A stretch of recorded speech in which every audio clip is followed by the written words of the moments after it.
আমাদের বাচ্চারা কি ঝরে যাবে? আমাদের বাচ্চাদের কি বয়স এত বেড়ে গেছে, আমাদের বাচ্চাদেরকে ফরম পূরণ করতে পারছে না। একদিনের বেশি হওয়ার কারণে কেউ ফরম পূরণ করতে পারছে না, একদিন কম হওয়ার কারণে কেউ ফরম পূরণ করতে। সরকারি স্কুলে ভর্তির প্রক্রিয়া বিভিন্ন শ্রেণীতে আরোপিত বয়সসীমা বাতিলের দাবিতে চট্টগ্রাম প্রেস ক্লাবের সামনে মানববন্ধন করেছেন অভিভাবকরা। রবিবার সকালে অনুষ্ঠিত এই মানববন্ধনে অংশ নিয়ে অভিভাবকরা বলেন, 2026 সালের অনলাইন ভর্তি আবেদনে শ্রেণীভেদে বয়সসীমা নির্ধারণ করায় অনেক শিক্ষার্থী আবেদন করার সুযোগ হারাচ্ছে। এতে শিশুদের শিক্ষাজীবন বাধাগ্রস্ত হওয়ার আশঙ্কা তৈরি হয়েছে।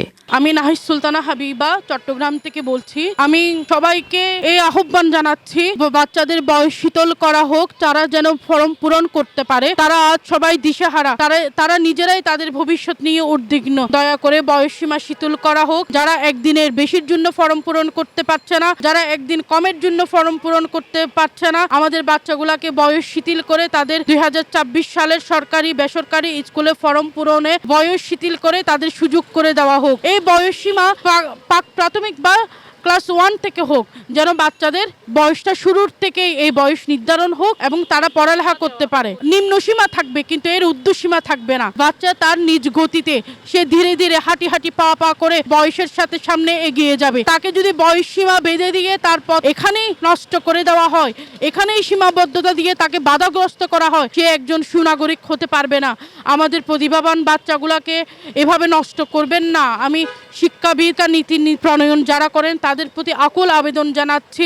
অভিভাবকরা অভিযোগ করেন, শিশু শ্রেণী বা কেজি থেকে দেশীয় কারিকুলামে নিয়মিত পড়ালেখা করে আসা শিক্ষার্থীদের উপর হঠাৎ করে নতুন বয়সসীমা চাপিয়ে দেওয়া অন্যায় ও বৈষম্যমূলক।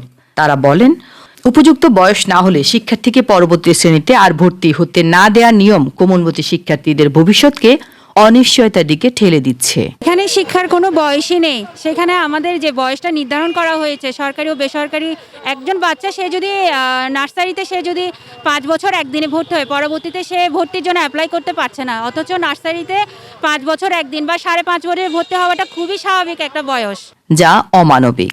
মানববন্ধনে অভিভাবকরা সরকারের প্রতি অনুরোধ জানিয়ে বলেন, এই অযৌক্তিক বয়সসীমা নীতি বাতিল করে সকল শিক্ষার্থীকে অনলাইন আবেদনে যোগ্য হিসেবে বিবেচনা করা হোক। বয়সসীমার নতুন নিয়মের কারণে আমরা আবেদন করতে পারতেছি না, এর কারণে আমরা সাহায্য চাচ্ছি, অনুরোধ চাচ্ছি যেন নিয়মটা বাতিল করা হোক, যাতে কোনো শিশু শিক্ষাজীবন ঝুঁকির মুখে না পড়ে। আমার বয়সসীমার কারণে আমি নতুন স্কুলের মধ্যে ভর্তি হতে পারতেছি না। তার জন্য আমি সরকারকে অনুরোধ করব, এই যে তারা ডিসিশন নিয়েছে এটাকে তাড়াতাড়ি এর বিরুদ্ধে কোনো কাজ করুক, যাতে আমরা যারা ভুক্তভোগী রয়েছি তাদের এই সমস্যাটা অনেক তাড়াতাড়ি সমাধান হয়ে যাক। আজকে আমার ভাই বোন ওরা ভর্তি হতে পারছে না, কারণ সরকারের যে নির্দেশ দিয়েছে বয়স সীমিত, সে কারণে তারা এখন ভর্তি হতে পারছে না। আমরা চাই যেন সে বয়স সীমিত বাতিল হোক। নমো নিউজ, চট্টগ্রাম।